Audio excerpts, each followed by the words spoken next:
उसको जब मैंने वो वीडियो देखी और आपने अपनी ड्यूटी परफॉर्म की थी, उसके लिए आपको ह्यूमिलिएशन का सामना करना पड़ा। मैं बहुत शर्मिंदा हूँ इस बात। तो मुझे जरा बताओ क्या वाकया क्या हुआ था उस दिन? मैडम हम रूटीन की गश्त कर रहे थे, 15 की कॉल पे जा रहे थे। गली में 2-3 गाड़ी 15 पे क्या कॉल आई थी आपको? कोई लड़ाई झगड़े टाइप थी। अच्छा, फैमिली की। ओके। तो उधर जा रहे थे तो रास्ते में ड्राइवर कहता कि सर 2-3 गाड़ियाँ खड़ी हैं, मशकूक लग रही हैं। एक बाजार सा था उसमें, मैंने कहा चेक कर लेते हैं। उधर गए तो ये आगे जा रही थी गाड़ियाँ। ड्राइवर गनमैन उतरा, उसने जाके गाड़ी को रोका और उन्होंने कहा जी टिंटेड ग्लासेस थे इसके? जी। अच्छा, और एक ही गाड़ी थी? 2 गाड़ियाँ, दो गाड़ी, एक कार थी। हाँ। और एक पजेरो टाइप थी। ठीक है। तो उसको रोक के उन्होंने चेक करना शुरू किया पीछे। और ये इलाका कौन सा था? शादीपुर है, नजम पार्क के पास। अच्छा, भगवानपुरा में जी। अच्छा। तो एमपीए साहब उतरे हैं, उन्होंने पहले लड़के ने चेक किया, बाद में उन्होंने उतर के कहा जी मैं इस इलाके का एमपी हूँ, तो आपने मेरी गाड़ी क्यों चेक की है? तो मैंने कहा सर मैंने अपनी ड्यूटी की है, अगर आप एमपी लड़कों को, मैंने कहा ठीक है छोड़ दें।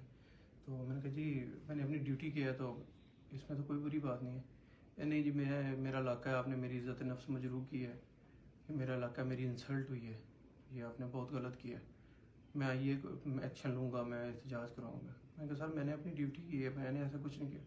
नहीं आप मुझसे सॉरी करो, नहीं आप मुझसे सॉरी करो। मैंने कहा में भी कहा, मैंने वीडियो देखी थी। सॉरी नहीं बनती, आप मेहरबानी करें तो बाकी ये कैमरे वगैरह बंद करें। मैंने कहा नहीं जी मुझे सबके सामने सॉरी करें।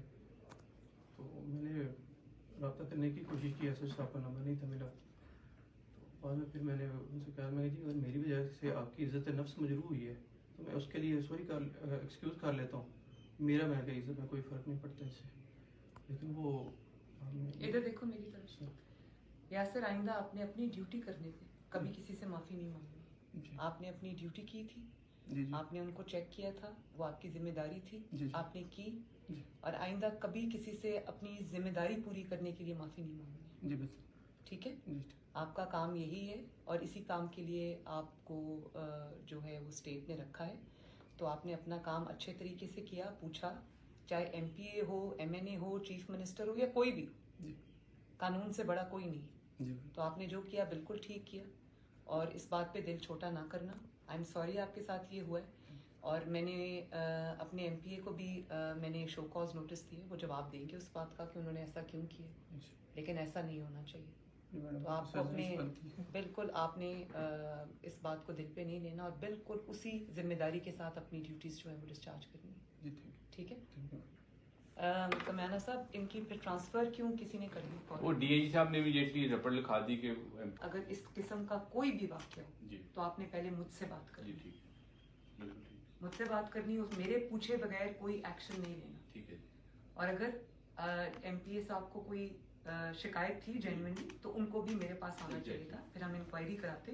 इंक्वायरी की जो रिपोर्ट आती है हम उसके मुताबिक एक्शन ले लेते। नहीं इसका बड़ा अच्छा मैसेज जाएगा मैडम, ये बहुत मोरल बूस्टिंग होगी इससे। नहीं, मैं ये मैसेज जाना भी चाहिए। कोई भी शख्स जो है वो कानून से बालातर नहीं है, चाहे वो बल्कि हम सबको तो कानून का ज्यादा उस पे कानून पर चलना चाहिए ताकि बाकी लोग जो हैं उनको भी हम उनके लिए भी एग्जाम्पल सेट करें। तो यासर, आपने बिल्कुल दिल छोटा नहीं करना। Thank you. Very well done. अपनी ड्यूटी इसी तरह करनी है आपने, किसी से ज्यादती नहीं करनी, ना इंसाफी नहीं करनी, लेकिन अपनी ड्यूटी आपने पूरी जिम्मेदारी से करनी है। ठीक है, God bless you. Okay madam, thank you कमाना साहब, वेरी गुड। खुदा हाफिज़ यासिर, खुदा हाफिज़।